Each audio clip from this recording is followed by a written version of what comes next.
Anthony, we ready? Let's double going through the cameras. Everything's looking good. Check. Guys, speaking to the mic. Check. 1 2 1 2. Check. Here we go. Oh, look at that. Self-care. Yeah. All right. Self-care, baby. Good. All cameras are going. I like it. All right. Here we go. And we are back for another episode of Mr. Big Mouth with Mr. Anthony Obas. Mr. Big Mouth, it's been a minute coming. Everybody's been talking about you. Kevo's been talking about you. PVD's been talking about you. NYC been talking about you. So now I guess I got to find out more about you on this episode, So I'm on the hot seat now, I guess. Huh? Get out of here. No, man. No, it's funny. As we're growing all of this, right? And just you meet new people, and they got their circle of people, and all these different circles are all starting to collide with each other. Like random people that, guys from the city, people from New Jersey, and somehow now everybody's starting to bridge over because one person knows one person who's another person. It's just like a true network. Yeah, and it's fun to see expand out. You have to have a network in order to move in this game. So, I'm glad to be here. The studio looks nice. Like I've seen, it's good to see things in IRL in real lifetime. So this is dope. This has been a moment. But yeah, man, I think the conversation today is all around entrepreneurship, man. It's about the idea of being self-made, and you're a self-made person yourself, and I'm a self-made person today. So I mean, I think that's the biggest topic. So I want to hear a little bit about you. You can go back, share some stories, go back and forth. But I think the topic is entrepreneurship, man. Well, let's jump right into it. You want to talk about entrepreneurship? What are you doing right now that's entrepreneurial? Yeah, man. I mean, I was forced to start hosting shows like doing bingo nights, trivia nights. I do like a wizard theme party, theme party, super sick. So I was forced to hosting, brand managing, social media. So I've done it for a couple of companies. I've done it, done that. So it's forced me to actually step out and learn new skills, right? Yeah.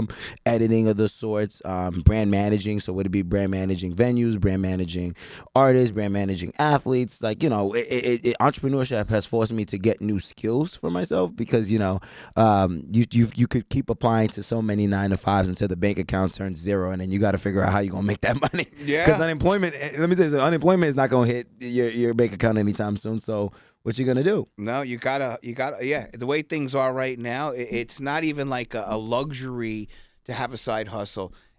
You have to have a hustle. It's not a side hustle. It's a main hustle. But before I go on to the conversation, KP, is there you see the red light going on? You don't have to touch anything, but you see the red recording light, right? That's like on this broadcast. Yeah. It's red. Okay, good. I was just making sure we're recording. No, you're good. You're good. No, you're great. You're great. There you go. But you need a main hustle. Even if you're a doctor, like I have friends that are friends of friends that are doctors and lawyers that are getting out of those games because there's just not as much money as there was before. Yeah, I mean, right. It's from because there were certain safe businesses, right? Like you could have I'm a doctor, I'm a this. Don't get me wrong, they make good money. Right. But it just doesn't go as far. Now, speaking of and you have all these different entertainment kind of based hustles. Yeah. What got you into the entertainment space? Oh man, I talk about everybody's been doing this weird challenge of 2026 to 2016, right? So I look at it 10 years ago. I mean, 10 years ago, I stepped onto campus. I went to college to Syracuse, and I always loved talking shit, right? Like I wanted to be kind of the new Stephen A. Smith, but I don't think I want to be Stephen A. Smith 10 years from now, right? From 10 years from then. I look at my younger, but I wanted to, be a sports analysis, sports broadcast. That didn't really work out. So I turned into, doing radio. I did radio in Syracuse for 4 years. I was working with other creatives, and just my biggest thing is about enhancing consumer experience, right? It's giving people that platform, whether it be PR, whether it be brand managing, and just enhancing audience experience, right? And when I was on Q's, I was just doing that a lot with radio. I was bringing artists. We was doing 106 in Park freestyles. We was bringing a live guitarist.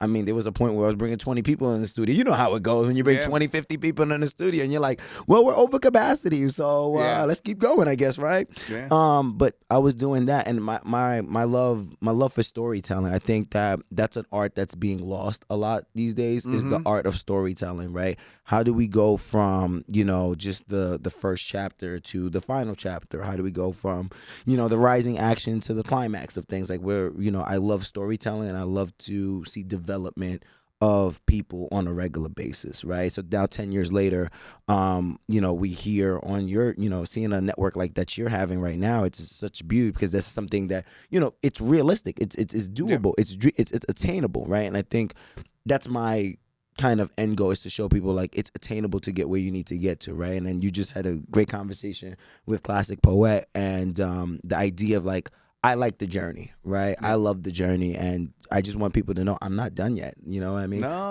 There's still more to go, and we're just, scraping off the landscape of things that we need to get done. Yeah, and it's funny you said after the conversation with KP, we are really literally just scraping the surface right now, because someone had said it here before, that the gatekeeper model of business, where there's certain, if you wanted to get into an industry, you got to go through this and this and that, does not exist anymore. They don't exist anymore. It got blown down, and it's scary to some people. Some people like gatekeeping. Like I know that I'm in good hands because I work for so and so, and that's okay, and that's nice. But you're only here for a certain amount of time. Right? And I don't believe in any age. I used to be like that, hard on myself, where like I got to get this done by 30 and this done by 40 and that done by and what and for what and for who? For who? Right? For who is the biggest thing? For who? For who? What are you talking about? What are we talking about? Right? It's, are you happy? Are you can you survive? Can you make a living? Can you provide for what you need to provide for? If you're doing that, then you're doing it. What are we talking about, right? What are we talking about? And exactly. I think the era that we're in right now, it's age. Like we broke down the ageism of the world, right? Where it's like, you got to be 30 and you got to have everything stable. I've seen people that are 40 that have lost jobs, these last 2 years, right? They've lost jobs, and that idea of stability is just out the window. Yeah. It's an illusion. It's an illusion, right? Yeah. And I keep talking about this. It's funny enough. I've been thinking about this heavy. Is like, what is stability? Stability looks different on everybody, right? Like, if you can keep a stable. That's why I love like somebody like Mac Miller of the world. I love like artists that talk about like mental health, right? If you can keep a stable mind, then everything around you is super, okay. Like you got balance. Like, okay, I can pay my bills today, right? I can do this. If I don't pay my bills today, shit, come get me later. Yeah, no. Come get me later. Exactly. That's T-Mobile, come get me later. I got bills that's racking up. Come get me later. You can shut off the plan at that point. I don't give a fuck, right? But it's like, like stability doesn't look the same that it looked when, my parents first came in, right? It don't look the same, right? Like, we need to start thinking. That's why I love entrepreneurship so much, because I'm creating stability for myself, right? Like when I was working, I was working full time. I was working under somebody, right? Like when people tell me the difference between salary and hourly, I said I hate salary jobs, right? Because I don't have time for myself, right? Like you're on salary, you get a certain payment, but you're working, you're on clock every day, every hour, and you just do enough to fulfill a certain task that they're telling you have to finish. Yeah. And it doesn't make you a better person or hone any kind of craft. You know what I'm saying? Yeah. Like, so 100%. It's the, so let me, as you venture in and you try different things and you're doing all of this, is there something specifically that you gravitate towards in this entertainment entrepreneurial world? Is there something that you particularly are trying to work on, or is it just kind of I'm open to anything? Well, right the thing is, it's like it forced me to try everything, right? Like right now, like if you told me 3 years ago I would be hosting on stage with 900 people, I didn't think about that, right? Like if you told me that I would be able to bring Kel Mitchell out on my stage in Chicago, I didn't think of that, right? If you told me that I'd have the ability to fly out to, Asia, right, and spend 2 months, approximately 2 months in Asia, like because somebody said to us, I want you to host my wedding. Yeah. I wouldn't believe that, right? So you went out to Asia to host somebody's wedding?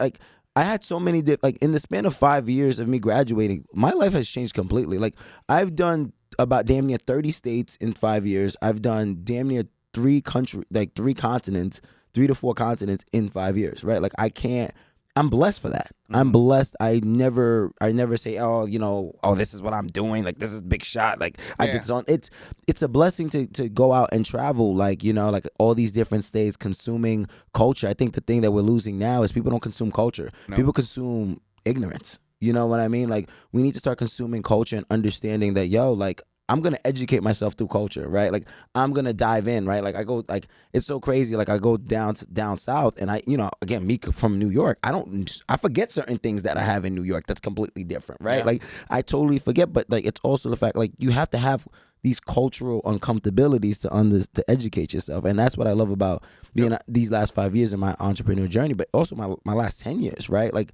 it's the idea that I'm able to travel, understand new things, be part of so many different movements, right? And see people's growth over time. It's like you don't get that a lot when you're working, a very much 9 to 5. You don't really see the growth of everybody. You get to contribute to, I just rewatched The Matrix a lot, right? And Mr. Smith was talking about like, what's my purpose? Yeah. Right. What's my purpose? When it's the same thing, right? When you've been working in a system for so long, you start to question like, what's my purpose? Yeah. What is your purpose, right? And in this journey, I think every year I refine my purpose, right? So again, like when you go back to that question about like what's that thing that really drives me, I try everything. Like like at shows, right? When I'm hosting, I'm also event managing. I'm also, because I have to regulate the crowd. I gotta make sure that the time is right. I have to, like, you acquire more skills as you continue to put yourself out there, right? Because the thing about entrepreneurship is that everybody can be an entrepreneurship, but we're losing. There's not a lot of mentors, right? No. Like there's not a lot of mentors. I didn't have mentors to guide me through this. Like I just put myself out there, like, hey, I want to do this. Exactly. I want to do this. If you want to help, fine. If you don't, hey, we've got the internet at our disposal, which is like, again, a blessing in disguise, right? Like, again, the internet can be pro and con, right?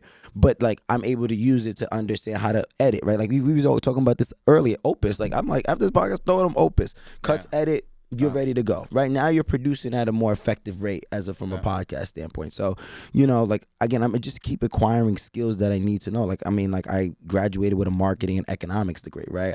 I'm Excel certified, right? I could do my own taxes if I wanted to. I can get a CPA if I wanted to. You know what I mean?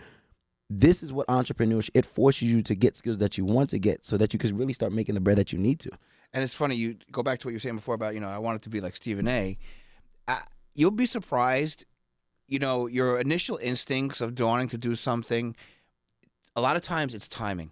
Yes, 100%. I believe it. I believe it. When I got into this business, in the late 90s, early 2000s, my vision was, when I first fell in love with this business, was like I was a baby, HBO had just come up on the scene, and I was watching a behind the scenes thing, and I'm like, I want to work in that business. I want to do that. Man. I want to do that, right?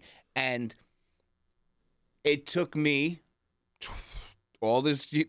my professional career, 20 plus years to get here. To this. This is it. This is what I wanted to do 25 years ago, but the technology, the know-how, my experience wasn't there. Right. Now, after all the experiences like you're going through right now and learning things, you'd be surprised. Watch, maybe 5 years, maybe 10 years, maybe 15 years from now, all of a sudden a sports thing comes way. Back into your picture, right? Your picture, and now you're a fully fleshed out human being. You know what I'm saying? And I mean, like it's been coming back to me. Like I was working with a company doing social media, brand and grassroots events. We was doing NIL deals with athletes. So again, stepping in that space of sports. I was working with another company doing social media, but then it's just it just was a lot of other stuff, right? I'm getting back. Like I'm working with the New Jersey Devils. Shout outs to my Devils. Shout outs to Jack Hughes and my New York Sirens team. But I'm working with them as well too. Like I'm part of the Woo crew. Shout outs to my people. But like these opportunities end up coming maybe later. That's why I'm not really pressed for opportunities. I think, these days a lot of people fear opportunity cost, right? And they're saying like, I gotta say yes to everything. And I'm like, I don't have to say yes to everything, right? Like I could say no. And if I could say yes today and change my mind tomorrow and be like, I'm not doing this, because it's I think now these days time is more valuable than the money that's coming in, right? Like literally. It really is though. Like if I can if you gotta be more, we've got to be strategic about that. Like the timing is currency for me, and I'm like, yo, if this doesn't make sense, I could lose $50, $40, $80 today.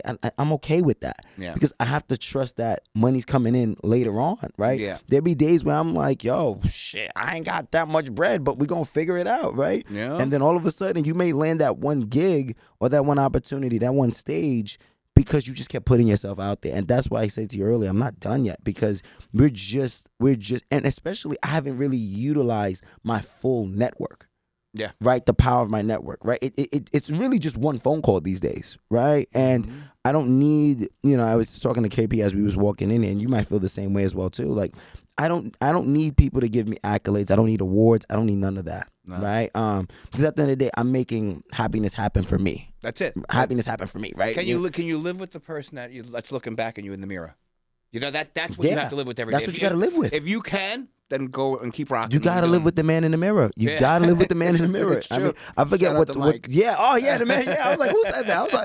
I was like, man in the mirror. He was right. He was right about that. You got to be able to do man in the mirror. So I find therapy and all that stuff. Right. Like understanding like you is you. And I live with that, and I every day I go there and I'm like, okay, what new opportunity could come in? Like I think about it even, like I think about it 5 years ago 3 years ago when I first started hosting, and I was just like, I wasn't getting gigs like that, but I was like, you know what, I'm gonna keep pushing myself. I'm gonna keep doing it. And, I ran my credit card up, you know what I mean? I had to take some sacrifice, go back home, you know what I mean? Mm-hmm. But I look at it 3 years later and I'm like, dude, I'm booked every single weekend for some gig. And I'm blessed. And people be like, well, you don't want a stable job. And I'm like, I make what you make in 2 days. Yeah. I make what you make in 2 days. The definition of stable job, really, we've got to go into like Webster's and start redefining things here. We've got to start. We got to start. It's a different world now, and especially with the inceptions of the robots and everything else coming. Oh man, dude, it's insane. It's insane. It's insane. Like like I don't know if anybody ever seen Severance, but it's like we live it in this Severance where we go in, we turn on.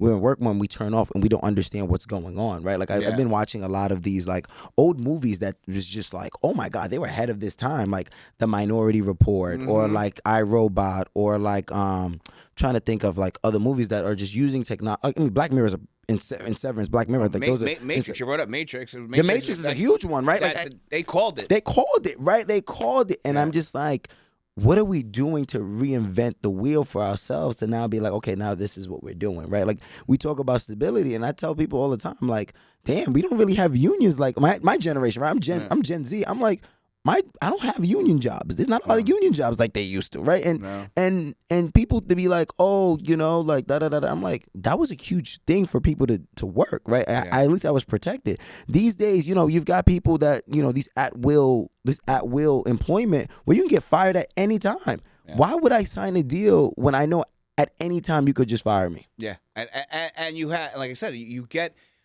vested into that business. And like they can cut you anytime. Come on now. And then you're left there holding the bag. You're left there holding the bag. And what do you do? I don't know. The way you're doing it is right, and the way I've professed to everyone as I've come up the ranks too is tell everybody keep a lot of balls bouncing everywhere. Yeah, you got to. Yeah. And what I've done with this place, different, because every time you got to reinvent and in a good way reinvent. My main focus has always been kind of like get one task, attack that task. Go head on. Go head on. Yeah. And that's great. But what I learned, especially in this environment now in 2026, dude, if that falls through, you're stuck. Like there's nothing even and I'm talking and not even like a 9-to-5 job like you're saying, like somewhere where they can fight. As an entrepreneur, you still got to keep multiple things. Pockets. You got to have different pockets. Absolutely. Like and I'm like I said, like hosting isn't just one of the things. It like hosting has become the main ingredient. Back 3 years later, it wasn't the main thing, right? Like it just became. I'm like, yo, I can make money efficient and quicker. I'm going to take this opportunity and double down on it, right? Like, I'm doing gigs where I'm like, yo, I'm making, what, $800 within, like, 5 hours? Hello. That, like, you know what I mean? Like, I'm just sitting there like, let's do the math here. Let's do the math, right? Like, now, and I'm attacking so many different methods, right? And there's always different restructuring, right? Like, I started out this business was, like, when I, hosting or even, like, working with artists, I was starting and I'm just like, yo, like, why do I keep, like, okay, the goal is to get them signed. And I'm just like, hold on, time out. Maybe they should stay independent and maybe we should just go find the money, right? Yeah. Because you've got brands that are willing to sponsor athletes, that's willing to get artists, like the money. You've got to go find them. Is it hard? Hell yeah, it is. You know what I mean? Easy. But they got the money. Especially if a lot of them are using VCs or very serial A's and B's of funding, right? Like there is money to spend. Yeah. Right. You just got to be able to tell them, hey, this is the opportunity where you need to spend it at. Right. And hosting is the same thing. Right. I tell people like, yo, I think I'm one of the best hosts. But I'm not one of the best hosts because like I naturally am that good. is because I've genuinely worked with a lot of other MCs that are just as good as me. Yeah. Right. You know, I want to give a shout out to my boy Leon as well too, my extreme family. Especially because they kind of raised me like a baby, right? You know what I mean? Like, I wouldn't be where I'm at without a lot of them. So, you know, my extreme family, Leon, MJ, H, you know, Max, all of y'all know who y'all are, you know what I mean? But without them, I don't think a lot of the times I'd be where I'm at, right? Without Wizard Fest, I don't think I'll be where I'm at, right? You know, even starting back in the days when I was, like, it's so crazy. I see, like, this studio setup. Like, I was working as an intern for a radio station that had the same setup, live stream there and everything of the sorts. And I'm like, this was like 2017, 2018. And I'm like, you were so ahead of the time period of like online radio and podcasts, right? Before we started doing podcasts, right? It was, what was it? It was like radio, then blogs, then vlogs. Vlogs. There you go. Yeah, vlogs. And now we're in this whole new era of streaming, right? Where it's just like everything has to be streamed. I mean, look at Kevo. Kevo says this all the time. He's like, we're taking Media Monday streaming. We're going on YouTube. And that's the way to go. That's the way to go. Yeah, you gotta keep flipping the script, keep finding new ways to generate interest, generate revenue, generate new ideas. You know, it's an ongoing thing. And I think, back to that stability topic, is I think a lot of people, when they say stability, I don't think necessarily they even mean financially. No, I think they mean like the steady day to day of like, I wake up and I know what I have to do, and I'm gonna do.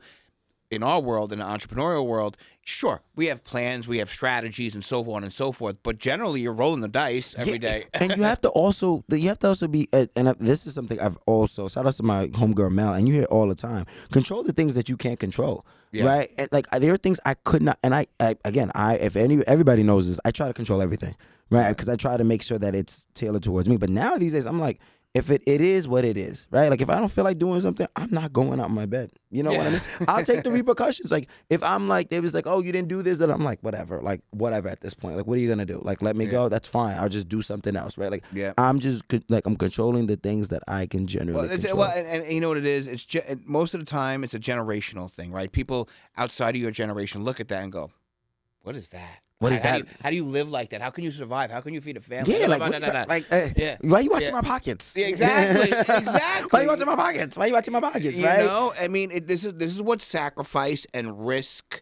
This is what it looks like. You know, you, and it's funny. A lot of those people will listen to like self-help tapes or books or people on the internet, but you're actually doing it, and when they actually see it getting done, they're like, but this is it. This is it, right? This is what it looks like. Like, for me, like, again, like, it's so crazy. Like, I wake up in the morning, I read, like, I have it in my book. Like, I have the daily stoicism, right? Like, emotional intelligence, like, every day, like, clarity. And like, today's reading was about clarity in confusion, right? Understanding that even though things around you are confusing, that you're still walking in the direction that you need to do. So it's basically like, blur the bullshit, blur all the bullshit, right? And blur it all out and just lock in. And like, this new era that I'm feeling, it's like, yo, blur the bullshit. Like, there's certain spaces that I said, I'm just not gonna be there anymore because that's bullshit, and it takes me away from where I need to go, right, as an entrepreneur. And I think, like, now that everything is a lot different, now I have a better sense of, like, not in the entertainment space, right? I think I have a lot of knowledge in the entertainment space, from movies to films, like movies and films, same category, right? To gaming world, to the music world, right? Because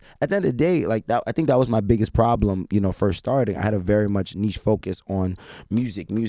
But as you hear from, like, classic, right? You know, like, it's just a fucked up game, right? Yeah, it's a fucked up game, right? Like, you can't make money from streaming. You have, if we talk about from a live performance aspect, you have Live Nation buying up venues in New York City, making it super hard for artists to, like, make money off of, like, you could bring like 80 fans. It's funny enough, I just did a show last year, and, you know, they kept the whole bar. They kept 30% of ticket sales. Jesus. They charge you for every videographer that you had. I'm like, God damn, like, what do you walk away with? Nothing.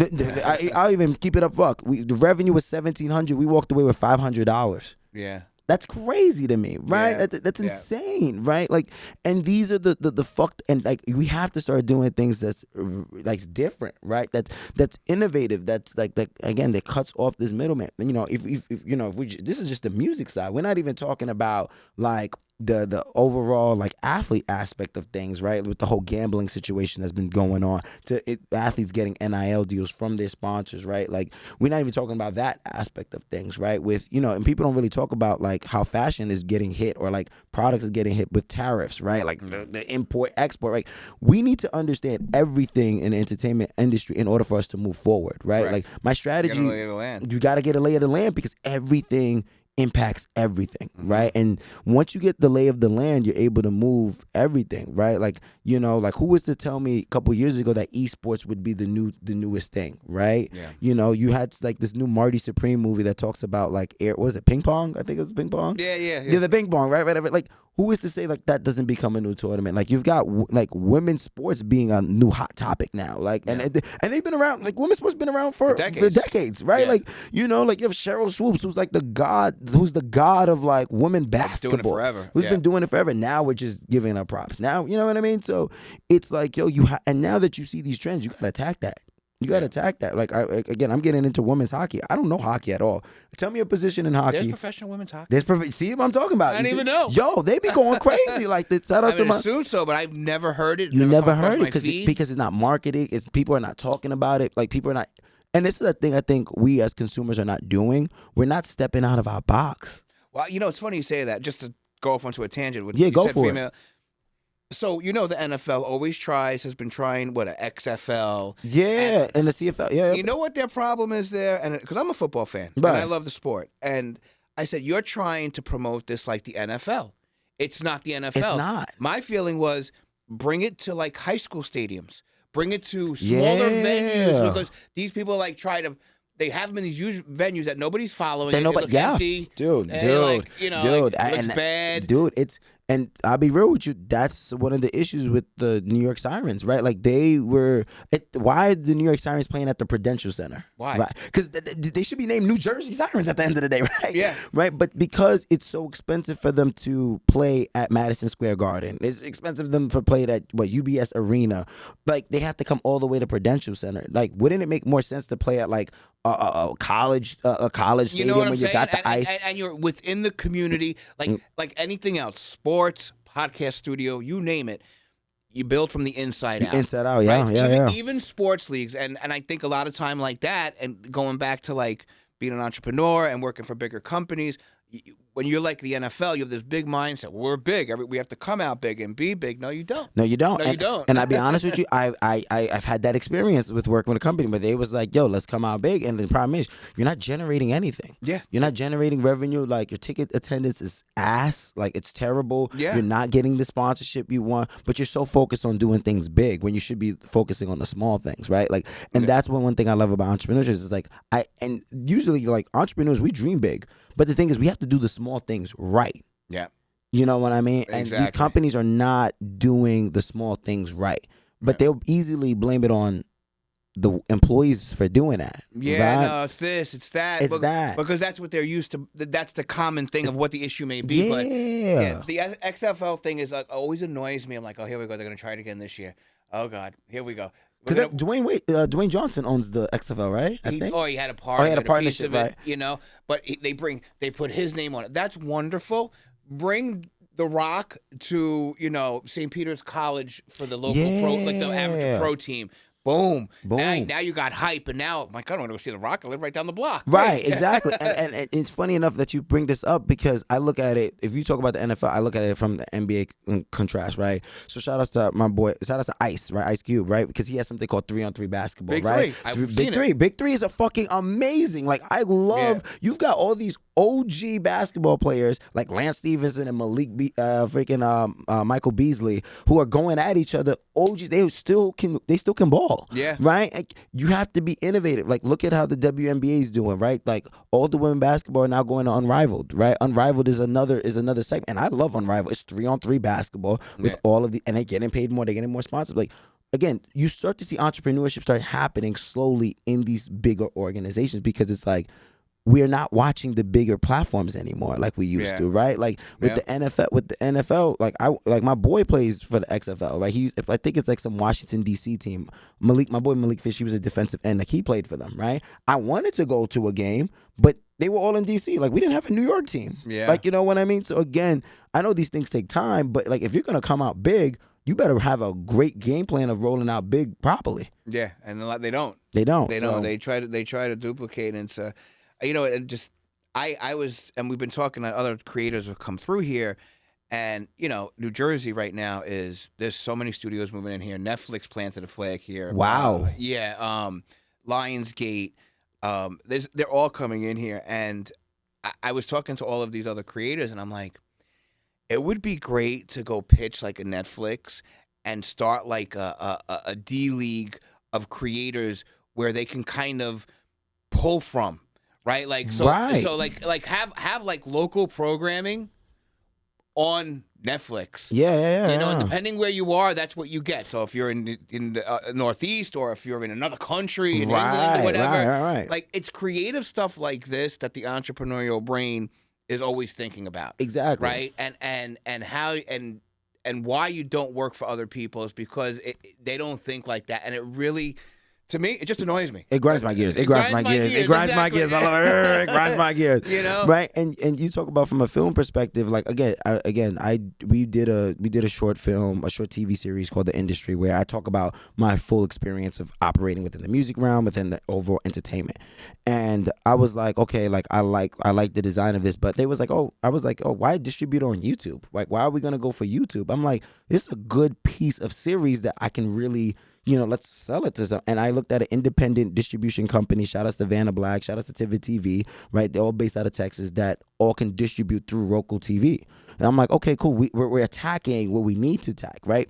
And I'm like, the next biggest thing, like everybody wants to go for Netflix. I'm like, I'm cool off of Netflix. Yeah. I want to go for like the Tubies of the world. Yes. I want to go for the Tubies of the world because they're going to be able to give the creators power to then do their. Netflix is looking. The problem with Netflix right now is also the fact they have no original shows. No. They have no original show. Right now, they got Stranger Things going on, but I think, isn't that over? I don't know. I don't want Stranger Things. I don't know.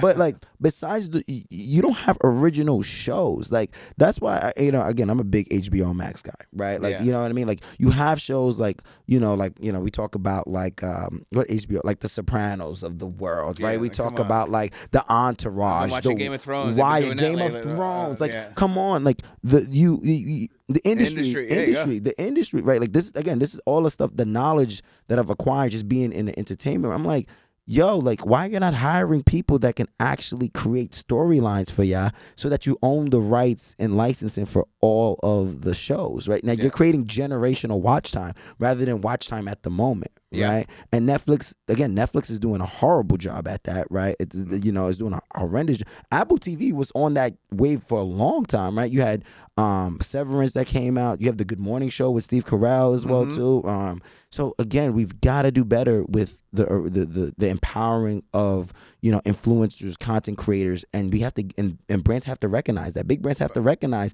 like it's not going back to the idea of like, oh, we're just gonna hire somebody like you gotta really get into the the difference is now like always the goal was to like build something up and then sell it to a bigger. That's always the thing. Acquisition is the name of the game. The name of the acquisition game. And merger. But I believe that now the creator industry, the world, have a little bit more leverage because I've done these deals with Universal Studios and a couple of people, myself personally, and they kind of take everything from you. And now that we have the power to be able to do all Own this, it. right? You have leverage because when you're negotiating a deal, it's about leverage. What do you have and what do I have, right? And the period, straight up. I got all this. I got the resources, the reach, the distribution.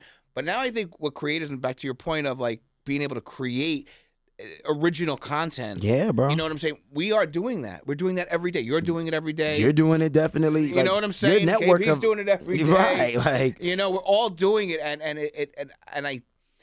There's a part of me that I think because remember, in the end, business is business, and take away all of the creative and all of that. It's kind of like a war. Like, that's cute. You're making nice stuff until you get to the point where they're like, oh, wow, you're going to compete with us now. Yeah, now you're a competitor. Now you're a competitor. Yeah. And I feel as though, and that's why I said this next 10 years is like, I'm going to be a competitor for a lot of people because now it's like, you don't realize, like, again, this is what I was talking again to KP about. It's like the respect versus the accolades. You're going to give me my accolades for the moment. You have to respect the time that it took to get there, right? Like, and I think that's something that I'm learning now. It's like, you're going to have to respect the journey because it's never been done before, right? And I'm okay with it not happening today, right? And I'm like, I'm okay if it's not happening this year, but remember, I'm checking off every one of my moments. Like, it's hard to go back 5 years ago and remember all those moments. That's why every year I try to write in my journal, okay, write 5 things that you are very much, like, you cherish your accomplishments. Last year, I was like, one of my biggest accomplishments was like, yo, like, nobody in my, nobody around me has ever done a show with 1,000 people watching them. That's a lot of people. That is a lot. That's a lot of people that you have to manage, and it's just you on stage. You never, like, and I'm like, yo, like, a lot of people never done that. But we're not gonna play the clout game. We're just gonna play the, you see it, I keep it pushing. This is the most important part is that you know that you can do it now. I know I can do it now. So now 1,000 can easily turn into 5,000. 5,000. Exactly. It's easy. What's the difference? After 1,000, what do they say? After your first million, it's whatever. Well, after your first million, it becomes easy to make a million, right? Exactly. It's easy to make a million. million. If you do your first big gig, it doesn't matter if it's 1,000 or 100,000. You're in Wimbledon. It's the same shit. And it's the same shit, right? So, you know, I've done, like I said, I've done the shows with one people. I've done the where we didn't make money, right? Like where we only just put it out on streaming platforms. I've done it where athletes didn't get the brand deals. We've done all that stuff. Now we're in a position to, okay, let's open up. Let's see what we've got to do. Let's see how we can roll. Let's push the creativity. So, you know, that's the one thing I love about entrepreneurship. It continues to motivate me each day. It's just, you know, each day you got to take care of yourself, you know, mentally check in with yourself, mentally check in with your, you know, your people, like people like you, people like PVD, you know, Kevo, Classic, all my people, you know what I mean? I don't want to go through the whole list. You know, even my mom, I got to check in with her sometimes. You know what I mean? My Dukes be tripping, right? But I love my Dukes, but they mean well. They love you. They love you, but even them, sometimes they have to see what you're doing to be like, okay, yo, I respect that. You know what I mean? And I respect that journey. So, you know, shout outs to all my entrepreneurs and content creators that are, you know, constantly day in and day out, you know, Let me ask you a question. So one of the things that, even to this date, and I've been doing this for a minute, you know, a couple decades, but even now, it's the switching over from the left side of the brain to the right side of the brain. So going creative, and then like the next minute walking into a meeting where you're pivoting and you're going straight shark negotiating. Oh man, right? I can't lie to you. When I go from creative to business mode, I consider myself a terror. Because it's because at the end of the day, I'm going into the meeting knowing exactly what I want, knowing exactly what you need, and this is what we're gonna do, right? Like, and I'm gonna leave it into your hand. I mean, like even KP have seen it before. Like, I've gotten people read before in meetings, right? Because you're asking questions that they probably haven't thought about. But I have to ask those questions to be 2 steps ahead. Because if this deal needs to go down, we need all clarifications, right? Like I get contracts on. People ask me to read contracts, and I'm like, I'm not the best lawyer, but if there's one thing I know, the terms of agreement, if we sign it today, I'm not waiting for a year for these terms to be like renegotiated. I'm making sure in my contract every 3 to 6 months. We're re-upping that contract. Yeah. You may think it's annoying as shit, but we're gonna have to renegotiate that, right? Because I am not gonna sign things that are first of all, I'm big on intellectual property. Like you could intellectual property is the name of that game, right? I will make sure to trademark, copyright, you know, to make sure that if I truly believe in that idea, we're gonna make sure to get that, you know, legalized, you know what I mean? I know that's not the right word, but we're gonna make sure the paperwork is good, right? Making sure that I'm protected, right? Whether it means opening up an LLC and making sure that, you know, if you're gonna try to come after my personal, you can't because you didn't sign with me, you signed through my LLC, right? Exactly. Again, these are the things. So I'm when it comes in certain words that trigger. Again, when you go to these meetings, you have to say less. Like one of the things I'm working on in these meetings is saying less, because I've seen somebody last year. Paul was with me. They took this idea. I had a cruise idea. I call it the single date cruise. Right? Basically, it would be a cruise with people that were single. We had performances, every other stuff. The company basically took that idea, ran through with another one, and basically, it's so funny. They tried marketing the campaign. They was like, we got nobody to buy the tickets, and I'm like, no, duh. Yeah. And then the guy goes, he's like, we just basically threw it up to see if interest. I'm like, no, you didn't. Yeah. You went around us. And I'm like, you know, shout outs to Paul, because Paul told me, I'm like, Paul would never do some slick shit like that. You know what I mean? Like, y'all crazy. Like, you know what I mean? So, again, protect your ideas, say less in meetings. I think that's the biggest thing I've learned in my days of negotiating. Say less. be concise on wording. And sometimes words do trigger, right? So understand. So let the word trigger. Once they start saying, like, one of my favorite words that triggers everybody is budget. Oh, budget. Oh, what do you mean? Like, right? Like, I'll be like, oh, who owns the rights to this? Oh, what do you mean? What do you mean? And I'm like, no, like, that's very much important things to know in contracts, right? Like what's the miscellaneous things that we need to put in? If there's warranty, what is the warranty we need to put in? Like, these are things that every contract, I make sure to protect myself at all costs, right? At all costs. And that's a key thing that young entrepreneurs, creatives out there, I know you get all in your head and you're creating and you're painting and you're singing and whatever you do, but like you said, you have to protect your IP, your intellectual property. That is your property. That's that is your property. What you're selling. That's what I sell. You know, and a lot of artists sometimes, you know, you're an artist, so you don't look at the world that way sometimes, which is fine. That's what makes you a great artist. But in this day and age, you have to. You gotta protect your. You gotta protect your property. You gotta. If you want to make a living out of it, right? If you're just doing it as a hobby, whatever. That's fine. Absolutely. Enjoy yourself. Enjoy yourself. But if you actually want to make a living out of it, you've got to protect. You've got to, and that's that whole transition. I think that's what gets a lot of people out of the game. They get, and they go back to stability. Right. You know what I'm saying? They go back. And you just getting started. Like, and I always say this to people, like, every year we're just getting started. We're just learning something new. Like, and I'm like, yo, and even if I don't know the answers, ask somebody. That's why I said to you earlier, I was like, yo, my network is very powerful because I could just call somebody and be like, hey, can you check this for me? Let me make sure all my details are right. Some of them be like, you already know what the fuck to do. Just do it. And I'm like, I just want to double check. Damn, son. Like, I know. But like, again, double checking these things, understanding, like, contracts, right? Understanding, like, people don't even understand, like, what the meaning of VAT. Like, VAT is taxes that you get internationally, right? These are things I read that's coming into my emails on a constant basis, right?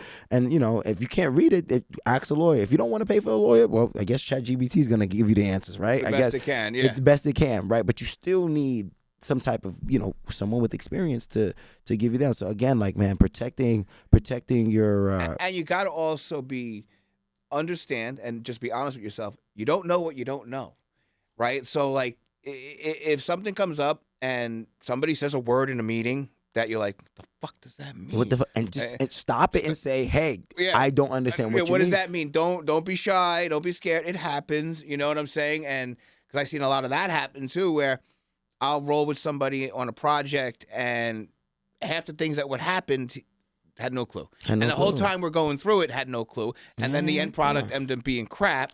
And it was because of that. I go, why didn't you say anything? Why didn't you talk to me? Why didn't you talk to me? Yeah. I didn't want you to think I didn't know. But now, by you not saying anything, it collapsed the whole project. Right. Where I could have caught it. And I'm like, I'm not going to get mad at you. We don't know, I don't know everything either. And that's a big thing. Always ask questions. Like you said, you've been saying, it's like, ask more questions. Like, and like, also like what you just said, know when to just sit back and listen. And just listen, just listen. I mean, it's a process, and you got, and it takes time to learn that, and you're getting it at an early age, which is good because your generation is now, and I love it, man. It's just wonderful that people go in cycles. I've been an entrepreneur. Yeah, I'm a Gen X guy. And oh, really? Yeah. Wow, that's crazy. Yeah, I'm a Gen X guy, and my generation started to break out into the entrepreneurial world. Right. So for me, I'm a rarity in my generation. Right. That's when we started saying, you know what? I don't know about this factory thing. Right. I don't know about this. I mean, I knew it worked in the 40s, 50s, and 60s, but it's not working no more. It's not working no more, buddy. I saw it coming, so I jumped out. So for me, I really deal with a lot of but that's not stable. That's not stable. And like I said, I look at what you've built around. Like I said, when I walk through this door, I'm like, yo, he is ahead of the time period, right? Like you have the ability to stream here. You have the ability for people to shoot content. This is a studio, right? Like, and again, I don't want to put your business model out there, but like I assume that you have a peer space already for people to come book. I do. You have, you know what I mean? Like, you know what I mean? Like, you know what I mean? Well, I'll give you an example. So I understood. I looked at, because this is retail. Technically, it's a retail. I mean, it's creative space, but it's a physical space. And I looked at the business, at the retail, and how the internet just completely obliterated it. Yeah. And I realized a couple of things. One, you got to give something that the internet can't give, an experience. Like, 100%. Amazon's great; it's cheap and everything, but there's no experience to it. And you have to have multiple streams coming in. Yeah. That's the key to business now. Like if you open up one business, you can't just open a restaurant and serve at the counter. You got to have a catering business. Yeah. You got to have a truck. Like, you got to have multiple things going at the same time. And it functions right in the restaurant business, and right? Right in the restaurant. And that's when I opened up this place. I go, it just started with, you're going to rent it out? I go, I'm going to rent it out. Sure. Yeah. And Pure Space. Right. That's where I get a lot of my rentals from. But I also want to do original programming out of here. Oh, dog, this is ahead of its time. And I want to be able to monetize and get sponsors. And that's another thing. And here's the other one you're going to love. This is a prototype right now. This idea came as a storefront idea on a main street where people walk by and look in and see the shows going on. Oh, with man. With a food counter there. So it's a place like an entertainment venue. So now you have three. You have money, you have food. Funny enough, there are people that's doing it. Shout outs to First Round. This is a company called First Round. They're down on 25th and between 6th and 7th. They basically have, you basically pay a $50 membership. So in the back, you get like a pool table. You get like, in the front, it's a cafe. Yeah. But in the back, you get like a pool table. You can do work. You can do everything. But also downstairs, as a member, you get access to a studio space where you can record straight out of it. I'm telling you, you're on the money. Like, again, you're on the money. And I don't care, be it podcasting, I don't care what you do, plumbing. That's the approach now. You have to do it that way because one way ain't gonna cut it because there's just so much competition out there. It's so much. Yeah, it's so much. Yeah, and that's why I like the idea that and that's exactly what you're doing. I'm hosting. You're working with these brand deals. You are literally, and the fact that you're, and I learned this at an older age, and you're learning this at a younger age, which is good, is that you're picky. Like, I don't want. I don't want to do this. Me in the earlier was I was getting going. I did everything, and you find out what that happens then is that you waste a ton of time. Yeah, and time, and again, time is currency, and it's again, money all the way. And I don't want to. Like I said, I did all that. Putting myself out there in college. Those 4 years was definitely crucial for me to just, I'm gonna do this. Once I graduated, I'm like, dog, the real world is here, right? Like, I started off working with a couple jobs, and then I said, you know what? Like, I don't really have time for myself. I don't have time to cook. I don't have time for my creativity, right? Like, and then I got fired twice on the same day, on the same calendar day. You get fired on your day off. On that day off, like, and I will say this: on May 20th, I got fired in 2022 and 2025, the same exact day. I will remember that day. My therapist says, "Why do you remember that day?" Because I'm like, that's the day when a lot of things started to change for me, and then that's when things started rolling. I was like, you know what?